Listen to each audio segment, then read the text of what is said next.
This conference will Yeah. now be recorded. Yes. Okay. Now we're being recorded. Just to do a little bit of definitional level setting in terms of what we mean by feedback, because feedback is a term that we all use colloquially, right? Like my 8-year-old often gives me feedback about all sorts of things and how I'm doing, and my lunch production and all sorts of things. But what we're talking about here is something a little particular in this case. And in particular, what we're talking about is really the perspectives and feelings and opinions from individuals that we serve about their experiences with us. And what's noted here in this definition, and this actually comes from a paper that we wrote a few years ago, is that you'll see there's really kind of a two-way street implicit in the concept of feedback, in that somebody's providing feedback and an organization is using that feedback to make different decisions. If you want to get technical, that kind of contrasts it from maybe just broad input, where input is very similar to feedback, but doesn't always result in the organization actually using it. But when you actually research the definition of feedback, there's this fundamental two-way component. But I also want to distinguish feedback, because I think people think about, but yeah, we get feedback because we get those, we have surveys that we have people fill out about self-reported outcomes maybe. And those I think are distinct. And so self-reported outcomes are when you're asking somebody how they've changed as a result of a program. It's treating them, I mean, frankly, a little bit as an input into your model. And that is different than feedback, which feedback is asking somebody, how are you experiencing this program? And asking them to use their agency to say, how could we make this program better for you? And how could we get your input on how we could strengthen what we're doing to improve our program quality? So, a slight nuance there. And in terms of why we focus on feedback and why it sort of matters, I really think, and this is, as you heard from my bio, I mean, this is a field I've been working in different ways for about 10, 15 years now. And I think it's just a really undervalued source of insight for organizations. And I'll talk a bit about some of the problems and challenges with collecting feedback, but I just don't think it's a ripe source of insight and data, and it's not really leveraged as effectively as it could be. So why should we focus on feedback? Oops, sorry, you guys are seeing all my screens. So for better or worse, hopefully nothing else will pop up. So it's the right thing to do, I think, is the first thing. So, to ask people what they think, particularly people who aren't always paying for services, I think in our sector, we don't always see them as the recipients. We don't always see recipients as the people whose voices we most should gather feedback from. We often think about, what do the donors want? What do the funders want? But we don't often think about really treating people with respect and dignity to allow them to have, I don't want to say that we don't treat people with respect and dignity in our programming, but that it really is a sign of respect to give somebody an opportunity to comment on the quality of the service that they're receiving. I think when you design programs, inevitably everybody's got blind spots and biases, right? And so we don't know, when we design programs, sort of how should they best be designed. And really, it's an opportunity to start to really shift power. So, if we often haven't asked, how resources could be better utilized, that it's an opportunity to really start to, and I think this is consistent with many missions of organizations, but really start to build self-agency and give people more of a role. And we can talk more about how that plays out in an organization in shaping how the organizational services are delivered and provided.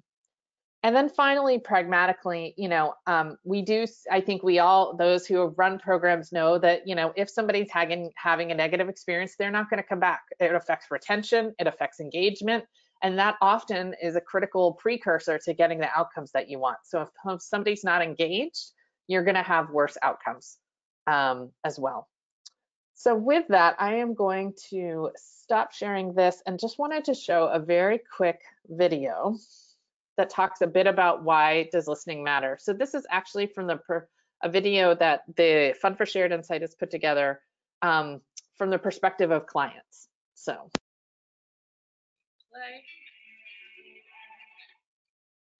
I think it's important that people feel that their thoughts and opinions are valued within an organization. I think it's important for everybody to elevate their voice, because everybody counts. Everybody matters. You never know where people really are in their journey.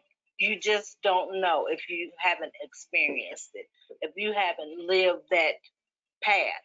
To get our students to reach the highest of highs, really, you really have to understand where they're coming from and how to best serve them, and that is through feedback. I think it's so important that any citizen gets heard, especially if they're using, government programs or just living in everyday life. We know what works and what doesn't. Feedback is crucial. It doesn't matter if it's constructive feedback, positive feedback. It will only help you get better. If you're working with students, you need to take in mind their opinions and their thoughts on the program, and that's how you make a program better. When you have another person's perspective on something, it's only empowering. People have been involved with systems for so long, and a lot of times systems have let people down. We can't just build something and expect people to come to it. I think people need to be part of that process and know what's happening, and then they have more trust. If you're going to the same place every single day, you definitely don't want to feel like, well, I'll do this every single day, but nobody ever, listens to me. Or you don't want to feel small in that way. So I think it's important to let people feel like they're heard and significant too.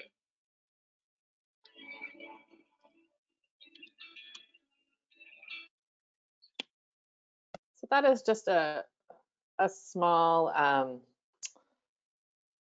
a short video, but I think really does, bring to life sort of the power of feedback and why it can be so pivotal. So I want to talk a little bit just from the organizational perspective about sort of how we've seen people use feedback to inform their work. So I mentioned earlier that I really do think it's an undervalued source of insight. And I think I've seen organizations use feedback and input in a couple different ways. So one is up front when you're designing programs to get information about sort of target population's needs that really helps you make different strategy choices and design programs. Another place where feedback is really important, and this is where we spend most of our time in the work that I do, is around during program implementation, that there's an opportunity to get feedback from people when they're receiving services. And feedback at this stage, I think, really does help understand sort of what's working, how it could be better delivered. Do people feel treated with respect when they come and engage with you? Do they, are you meeting their needs? These are all questions that you can ask at this stage. And then we've also seen some really powerful opportunities for organizations to also disaggregate feedback. So when you take an equity lens to looking at the data, and if you gather feedback from people about their experience and then you disaggregate it, whether it's by race or ethnicity of the client or gender, or maybe even what program they're in, you can start to, that's where you really can see some interesting patterns and see if there's differential service experiences. So we in Listen for Good have certainly seen many organizations, once they disaggregate that data, they're able to surface that there's not consistency in terms of the experience, or for example, people don't feel treated with respect consistently across an organization. And then finally, I think we often have seen feedback incorporated as part of measurement efforts. So on the back end, when people are doing these sort of outcomes measures, they often will tack on a few questions which inform the measurement and the insights about the program. I've also think that when we think about feedback, it's really also interesting to think about the interplay between feedback and equity. And using feedback also as a stepping stone for equity for an equity journey from the organizational perspective. In Listen for Good, we have seen that a lot of organizations are obviously having conversations right now about, particularly lately, about how can they really be more inclusive as an organization. And we have really seen that feedback can be a very powerful catalyst if you build a feedback system for really kind of invigorating these conversations. And I think this quote this is from Judith Sandalo. She's, I should have put here, she's from Children's Law Center, which is an organization in Washington, D.C. And just really, I think she talks about that feedback really served an important wedge in opening up the culture and really kind of making listening part of how they approached everything that they did. I can go through this later, but at Listen for Good, we also have really thought about sort of just this idea of sort of feedback being a stepping stone to an equity journey. Is that really, as you can, if you begin and build a strong feedback system over time, you can also think, or in concert, you can also think about ways to engage clients and kind of move up this pyramid. So I know there's text here is really small, but basically you can, you know, feedback is an opportunity to get broad input from a variety of the people that you serve, a large sample.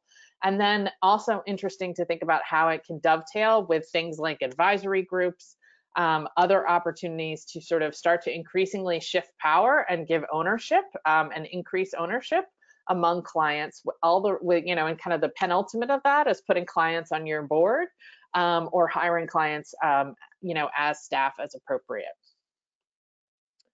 So I want to just pause there for a second and just sort of, you know, would love to open it up and sort of see what does this raise for you and what does it make you wonder about sort of thinking about feedback in this way.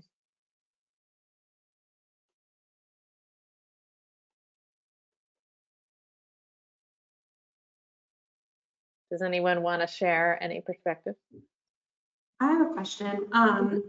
So I have experienced sometimes when I ask for feedback or when I am directly asking for feedback from constituents, they're hesitant to give it directly to me, but possibly to someone else or something else. And so without having, you know, maybe another organization, another platform, how can you go about doing it if it's just for a small conversation like feedback on a training or a small event?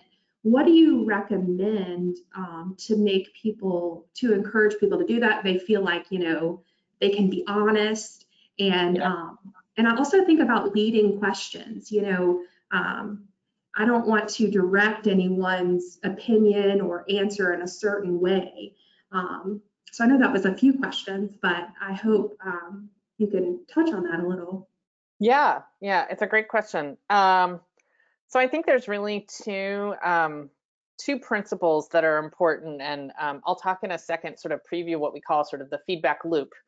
But one is the concept of anonymity. So I think even in, you know, small informal ways, I think unless there's a really high degree of trust and comfort on that the constructive feedback is going to be used or trust that, you know, someone can be very candid, we tend to really encourage anonymous feedback.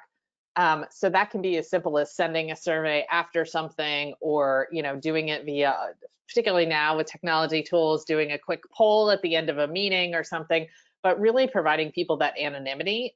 One concept we talk about is there's a term called sort of courtesy bias, which is the tendency for clients or those served by programs to provide more positive feedback than they really mean. And I think that's just really an acknowledgement of the power imbalance in the field. And so the fact that, you know, it is scary to think about providing critical feedback to somebody who is providing you access to food or housing or your job. I mean, you don't want to tell them that it's not, you know, they're not doing as great a job, right? So really trying to take steps to really, you know, anonymity and providing anonymity, we think is really critical. A second piece, and I'll talk about this in a second, is this concept of closing the loop, which is, I think all of us give feedback sometimes and we see it go into a black hole and we never hear anything about it and we never hear anything done with it. And so we're really cynical and jaded about whether to provide feedback. I think that's particularly true if you've been less, you know, if your voice has consistently been silenced in the system, you're very jaded. And so we believe that it's critical to then share back with people the feedback that you got and what you're doing about it. And we call this concept closing the loop.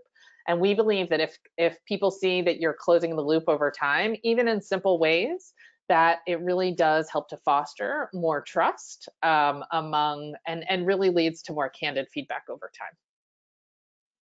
So great question, though. Thank you so much. Yeah. There are two comments in the chat, Valerie, one from Rebecca, one from Carla. Oh, great. Rebecca says, there are so many sources of feedback, from clients, from coworkers, from supervisors, it may be difficult to determine which ideas should be implemented. Yeah, that is a great point, Rebecca. I think, and people often say to me, like, how do I deal with the fact that what if I get conflicting information or how, and I really think that it's about triangulating the feedback and really thinking about where is there consistency. So a couple things. I mean, it's thinking about where is there some consistency in some key themes. However, where are there also groups that may be particularly marginalized, and really also you have to hold those up. So, for example, one of the, I think, changes in how we've all been looking at data, or we've been encouraging organizations to look at data, is if you only have 2 comments from somebody who, let's just say, identifies as in a gender identification, they identify as neither male or female. Sometimes, traditional data analysis would say, oh, well, they're not the majority, it doesn't really matter. But when you take an equity lens to looking at data, you actually have to hold that data up too. And the fact that even though it came from just a few individuals, the fact that it's coming from individuals, in particular, who've been historically marginalized, that needs to stay forward. But I think, to your point, it is a triangulation exercise. I think also then it's an opportunity where you do have to balance and pressure test. And so sometimes you get some pieces of feedback, and then you have to say, okay, well, let me go back and find out what did they mean, and dive further. So it does become a bit of an art. I think you're right. It's not always a science. I think what we're trying to advocate is that client feedback has just not always been gathered systematically enough that it's elevated into the conversation as much as some of these other sources of input from other people. And then Carla, let's see. It makes me wonder if some nonprofits will be open to accepting feedback when their main focus has been feedback. Yes, I think it's a good question. People have, those who have paid or supported services in terms of donors do often get, that's feedback we get all the time, or organizations are sort of used to getting. And again, it's just about the concept of elevating, how can we bring client feedback up and really elevate it as a source of insight for organizations to learn from. Thank you for those questions. Well, those are some nice segues. I just want to, again, kind of open, it's kind of, where would you all say, kind of bring a question back to you all, where would you all say your feedback practice is? And maybe we can use the chat just to gather input here. So I came up with some terms here. These, again, this is an informal poll, but whether you'd say, is it something you do regularly? Is it something that's kind of you hope to do, but it's kind of non-existent at this stage? Are you finding it useful? Carla's saying it's useful. How about others? Or if anybody wants to just unmute, they can also, let's see, within the hub work, we use it quite a bit. It is definitely useful. Do regularly. Okay. Great. Great. Okay. Great. Okay. A few more. Let me see. Useful. Hope to share it with more of our constituents. Okay. Well, you all sound very you've all sound very high utilization users of feedback, which is great. I wanted to just step for a second, kind of broaden the view and talk a little bit about where the field is and the state of the field a bit and feedback. So as part of our work, and then also through my consulting firm, we've done some research looking at the state of feedback. And this is a study that was done in 2019, so pre-COVID, that the Stanford Social Innovation Review did. And they asked, close to 2,000 people from nonprofits, foundations, and all sorts of things about whether they thought client feedback was important. And what you basically see when you look at the data is really that rhetoric around listening and ambition really does kind of exceed practice on the ground. So people say it's a really high priority, but then when you ask if they frequently do it or if they use the data, that number drops precipitously. And in terms of the challenges that organizations describe, it tends to be staff time and resources. Like I'm very much, and I see this also in my daily work in terms of, it is, there are so many things going on, and I think it's just figuring out how to layer in feedback into the existing work. But this is one of the common barriers that people talk about. And I think this, getting a bit to Jessica's question, when I talk to direct service organizations, and many of you are, they do say that they're collecting feedback more regularly. So I see the incidence of feedback really do go up, particularly in direct service organizations. But I think what we have often seen in the field, though, is some gaps in practice. And so the way I think about those is really due to kind of just some structural flaws in how we view feedback. And so let me explain what I mean by that. So I think from an organizational perspective, we often view feedback as a data collection exercise. So we really just say like, oh, we have to get some data. And that's really how we think about it. And what we encourage organizations to do is to really rethink that conception and think about feedback as an organization, think about the process as a loop. So this is a 5-step loop that is a listen for good's approach, and really recognizing that it isn't just a data collection exercise, but much as Jessica and others were saying, it's not just about collecting the data, but it's what you do with the data on the back end. Often I hear from organizations when I talk to them that maybe they're collecting feedback that on behalf of a funder, and the data goes to the funder, and then eventually it comes back down to them, but it takes a long time to get to them. Or sometimes I hear people say, oh, we collected feedback, but you know what, we never really did anything with it. It kind of just sat on a shelf. We didn't really use it and have discussions about it. Some of you, it sounds like from your experiences, are not in this camp, but I think it's a common challenge that we see in the field. And so our perspective is really that to really be highly effective in what we call a high quality feedback loop, you really have to go through these 5 stages. And you have to think about how you design and collect the feedback. Then you have to do the sense making of the data, and then really think about what could you do differently in response. And then, as I mentioned earlier, this concept of closing the loop. So then sharing back with people a summary of what you heard and what you're doing in response, so that they see that the data is actually, and the feedback is actually being used. And this is really just quickly what Listen for Good is all about. So we are a capacity building program that supports organizations and to build both the skills and capacity to do this loop. So to do that the 5-step loop, and to build what we call sort of sustainable, high quality feedback loops with the people that they serve. We have, so this is our version of the loop. We've been around for 5 years. We've worked with 537 organizations to date across some of our different program models, and captured voices from more than 150,000 clients from around the country. We were started by the Fund for Shared Insight, and so I know that the Mississippi Alliance, one of the things that's really unusual about you all is the fact that there are both funders and nonprofits sort of at the table. And so we were started by a funder collaborative. Listed here on the slide are just some of the core funders who helped create Listen for Good. But I want to just tell a quick story just to kind of give an example of sort of what we've been able to do and what we've tried to do with organizations. And this is an organization called Outreach. Ironically, it's in Scranton, Pennsylvania, a place that we've all been hearing more about in the last few months. But Outreach is an organization that provides programming to individuals who are incarcerated, men and women who are incarcerated.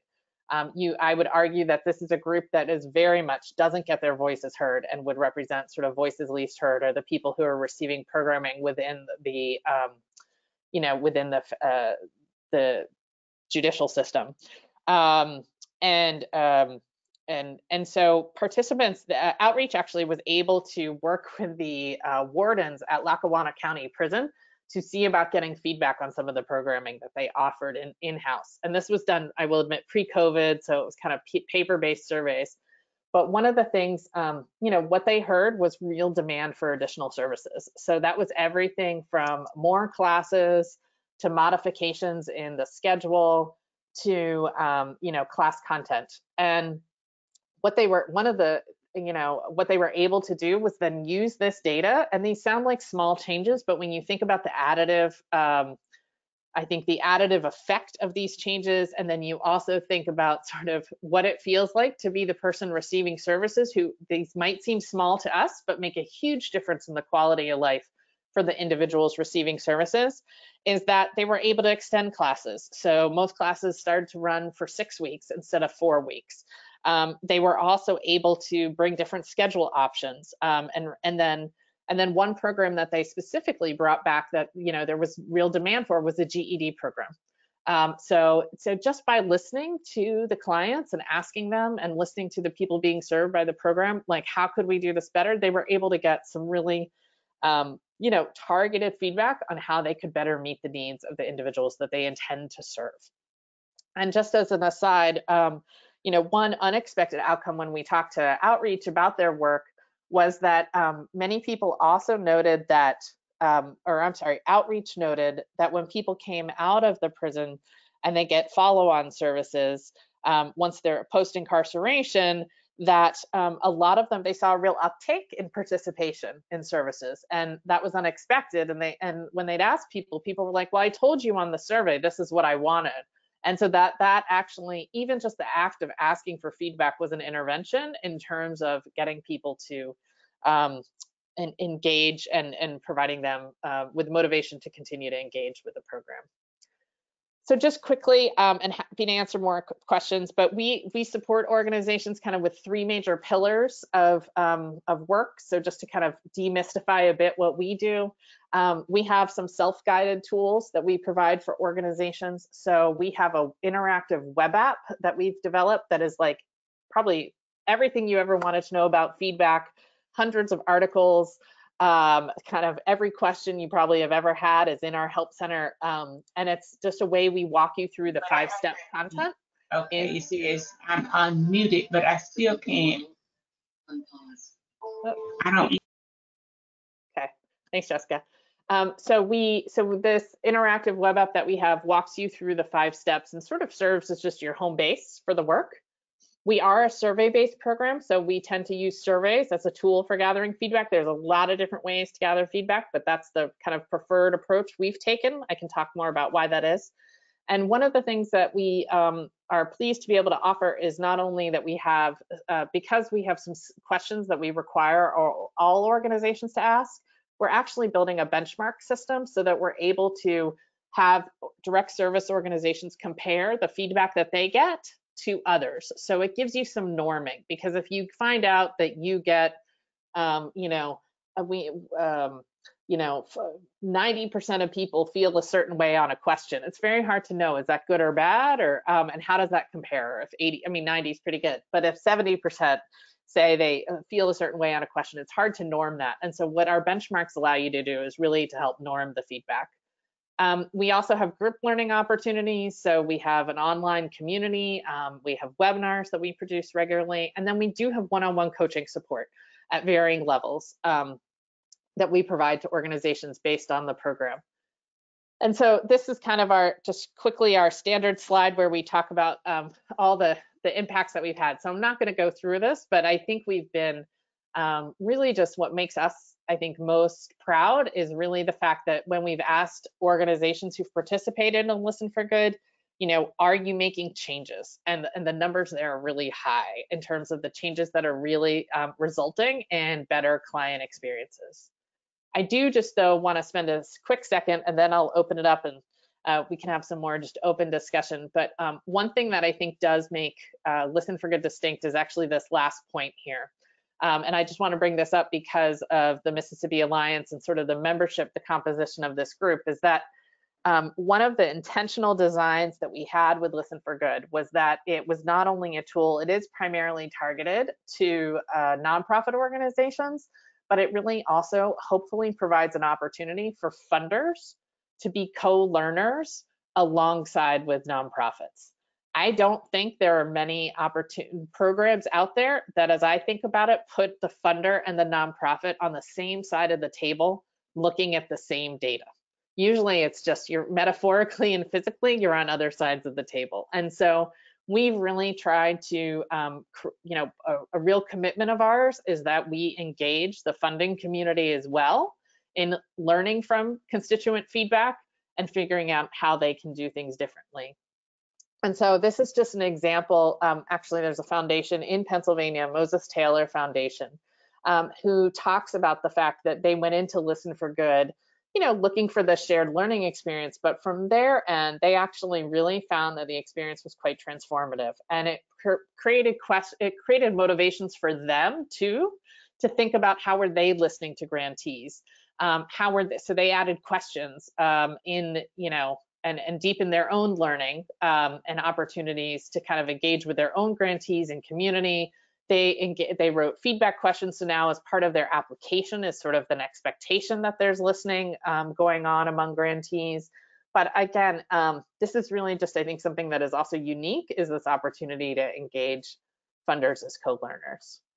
So my final sales slide is that we do have opportunities in 2021 to participate in Listen for Good. We have 2 program offerings that we're going to be offering at the end of February and beginning of March. I'm sure we'll share these slides, and I shared with you all in advance of this webinar a handout that talks through these offerings as well. But basically we have a program called Online Plus that is a little more self-directed and has limited coaching. Contrast that with our premium program, which has a higher price point, but does have significantly more coaching support provided one-on-one with a dedicated coach. But with that, happy to open up and would love. Thanks, Jessica. Would love to just kind of open it up and hear reactions. What has this raised for you? What other questions do you have about feedback practice? And happy to just sort of engage in a conversation. So I think I'll even stop sharing my screen so we could just chat.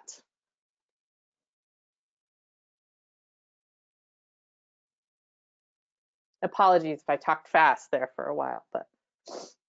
I'd like to share. Oh, Rebecca, you go.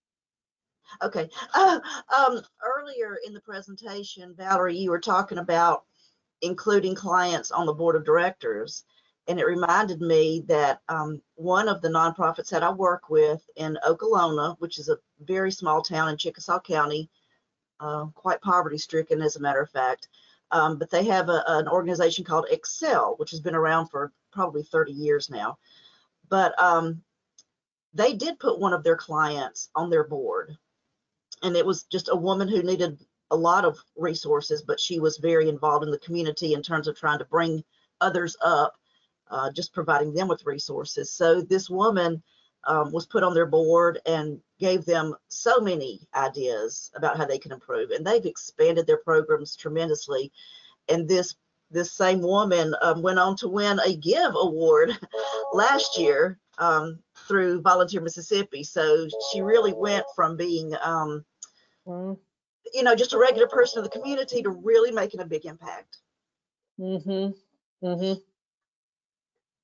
I think it's a great example. One of the women in the video, there was an African-American woman talking, saying, if you just don't know, she's wearing a black shirt. Her name's Betty McKay, and Betty was formerly incarcerated and joined an advisory board at an organization called Center for Employment Opportunities. And she now chairs the national advisory group of CEOs, and so has just really transformed sort of, and has a major voice in sort of shaping that organization and how they're doing their work. So it's really powerful to see. What other questions do any of you have? I know some of you were coming here looking for specific tips, and so happy to answer questions or about your own feedback practice or challenges you're encountering or things you observe in the field. Valerie, as a state agency, we are a funder, but we also are funded by by state and federal dollars. And we aren't asked for feedback from our funders, which just, we're just real happy to get it. I shouldn't say that. They every now and then they'll send out a, how are we doing and what do you think? And it's kind of one of those things. It's like, did they really hear what we had to say? Or right. So, but it's the loop. It made me think, that we've applied to get grants and we help other people get grants, and then we grant money out and then try to be, and then we are a support system at that point as well. And it made me think a bit about we're restricted with the kind of things that we need to make sure that we let our funders know that we're doing, because that's what but and sometimes I know they look at it and go, why are we getting this number? Why do we have to get this number? And I understand that it's frustrating, but it made me start to think that even though we don't get to give a lot of feedback, we need to do a little bit better by getting more formalized feedback from the folks that we serve as a funder, as folks who also support and offer service. So it's given me a lot to think about. Yeah, I'm happy to. Funders asking for feedback is not a very common practice. Right. Yeah. And actually, the organization I used to work for, the Center for Effective Philanthropy, is a national organization that supports foundations primarily to help them gather stakeholder feedback, whether that's from their donors, but in particular their grantees. And so actually one of the tools that the Center for Effective Philanthropy has is called a grantee perception report. It is a lengthy survey, but it's an opportunity for grantees to provide feedback to funders. But I think that is really a missing gap in the system. And so one of the things that Fund for Shared Insight actually, is, and I didn't go into depth about the Fund for Shared Insight, but this, the group that started Listen for Good, we're just one of the programs that Fund for Shared Insight has. And Fund for Shared Insight's overall mission statement is that both funders and nonprofits are more meaningfully connected to the communities and people that they serve. So I think that, to me, I think of it actually as kind of a chain, and really if we really want to have strong feedback systems as a field, that we have to strengthen all the way along the chain. So funders have to be getting feedback from grantees have to be getting feedback from the communities that they serve, and that if we want to have really the learning and maximize the learning, we have to have it kind of all along the way. I think even less common is for funders to actually ask for feedback from the communities that they serve as well. And so I'm happy to share, last year we wrote a paper looking at foundation listening and how our foundation's listening, but it was really focused not on grantee listening, but really to the end communities. But it's a real gap. It's a real gap in the system. So. Yes, it is. Yep. Valerie, there's a question in the chat from Sherilyn, and she asks, what's the best usage for feedback when received? What's the best usage for feedback? Yeah, I think, to me, I think the way that I've seen feedback be most powerful is if you can, I think partly as Krista was saying, if you can also really start to systematize the process, I think, and formalize it a bit, I think that's very helpful. But really, if you can use it to make programs more responsive. And so really thinking about, similar to that story of outreach, what did they hear and how were they able to shift programming so that it was more responsive? And I think once you start to do small changes, and sometimes they feel small to us, but they're not small. They're not small in the experience. But once you make a series of changes, what we have seen is that, is that really the culture of the organization starts to change too. And suddenly you start thinking about, oh, I could get feedback here, I could get feedback here. And that becomes more of just a norm and expectation. And I think really starts to shift how organizations do their work broadly. I think the main use is, I don't know if I'm answering the question exactly, but I think the main use is really to to use it to inform programmatic design and service delivery. And, that's one piece. And then the second one, as I talked about earlier, is I think if you are trying to take an equity perspective on the services, you can really also gather tremendous insights if you disaggregate the feedback. So often what we hear from people is everyone says, oh, well, everybody's satisfied. Like 86% of people on the survey said blank.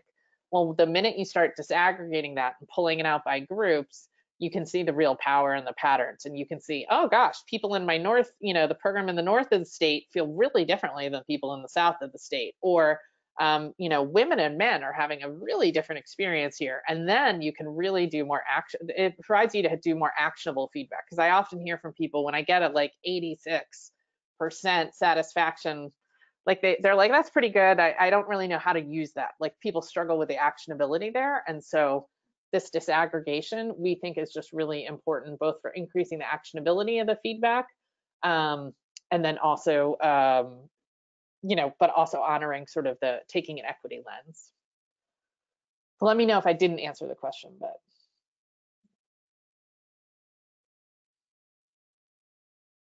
Great. Well, I'm happy to take a few more, or I know Jessica, you also wanted to potentially give people a few minutes to do some announcements, so. Well, I have a question. We at the Alliance ask for feedback after we do these webinars and trainings, and we typically share that information with our trainer. And we do use that feedback. We make decisions because, recently, our perception of something was not at all what everyone else's perception of it was. And so, that's what we thought was maybe operating in a silo. So how do you share the feedback to those who, how do you let them know what you're doing with it? Yep. In a positive light? Yep. And I also wanted for you to share possibly about the web app, the self-directed web app that you offer. Yep. So sharing feedback, the sort of closing the loop process in many ways is kind of a communications. People kind of say, oh my God, wasn't me, but it's really at its base, it's a communication exercise. I think it depends a bit on how you interact with your clients. And of course, COVID has made things very different now. So when we talk about different ways, something that feels, as simple as putting in a newsletter, sort of, hey, we gathered feedback on this, and here's what we're doing. But I think it's really connecting both, here's what we heard and here's what we're doing. So it's not just like you all said this, but it's the sort of connection of we heard this and this is what we're doing in response. So in terms of the message content, I think that's key. I think it can be as simple as, an email in a newsletter, posted somewhere. Those are a little more passive. I think other ways we've seen people close the loop is to do a little more active and say, hey, we heard this and we want to have a conversation about it, and almost make it a two-way conversation where you say, help me understand this feedback. Here's how I'm thinking about it. So that can be very helpful. And then the third way that we've often seen people, sometimes we hear from, for example, people who serve school programs or something, is that like, well, the people may have graduated, so how do I actually still close the loop meaningfully if people there's transition in the population that I'm serving?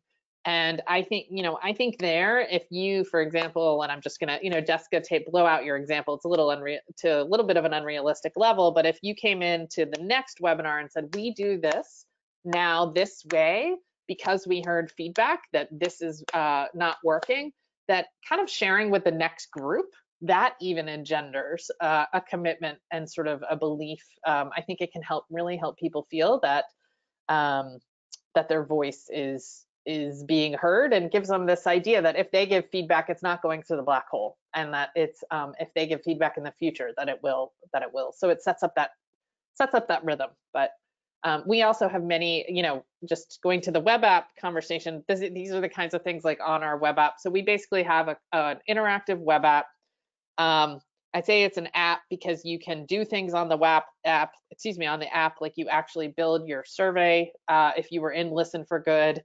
But we have peer examples. We have examples of posters that people have put up to close the loop. We have examples of some of the more interactive approaches.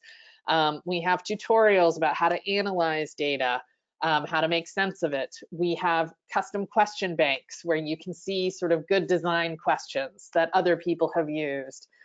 So it's really designed to just be a really supportive interface for allowing you to build this feedback practice. We have, we augment it with coaching at key points. So one place, for example, is around survey design. We don't think that everybody should know how to do survey design, and it's an art and a skill. And so, there's an opportunity to get consultation with our team about the survey questions. Then once you get data on the back end, sort of have somebody just to be a thought partner and say, what do you see here? Do you see these patterns? How should I make sense of this? So that's the kind of points where we provide additional coaching. But really, we've tried with this web app to put all our best thinking about how to build these high quality feedback loops and all the best practices in one place. And we would love to have anybody from Mississippi join. So we will be working with the Alliance. We'd love to engage more of the nonprofit community in Mississippi for sure. So. One last question, because I love vocabulary. You've used the word feedback so many times. And so, there's feedback, survey, evaluation.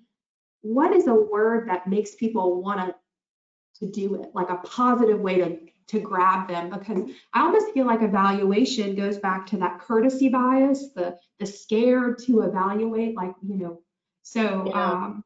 What do you like? I'm pretty into feedback as a term. I mean, because I think we've looked at sort of it means something pretty specific. But it really is also about voice and listening. I mean, the principles of what feedback is about opening yourself up to listen authentically.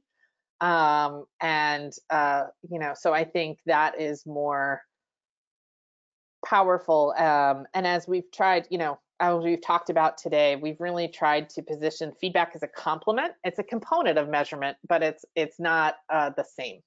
It's an element of it, and it feeds into measurement systems, but it is distinct. So, but I think we all, as we think about all of us trying to increase our impact, it's really just about, how can you elevate voice from people who often haven't been given the opportunity to provide their perspectives on how things could be better. But generally, I guess in terms of vocabulary, we're pretty stuck on the feedback word. So I like it. Yeah. Well, thank you all so much. Yeah, thank you. Does anyone else have questions for Valerie? All right. Valerie, will you put your contact information in the chat? I also shared a link to where you can find this presentation and information, kind of like a 3-page document on information regarding Listen for Good. So thank you so much for being here. Next week, just to let y'all know what's happening next week. Next week, we have Alicia Jones from the Mississippi Tobacco Free Coalition of Harrison County. And we also have Rochelle Thompson from the American Lung Association. So we hope that you will join us for that. And thank you for being here. Have a wonderful Thursday. And I look forward to seeing y'all soon. Thank you all so much.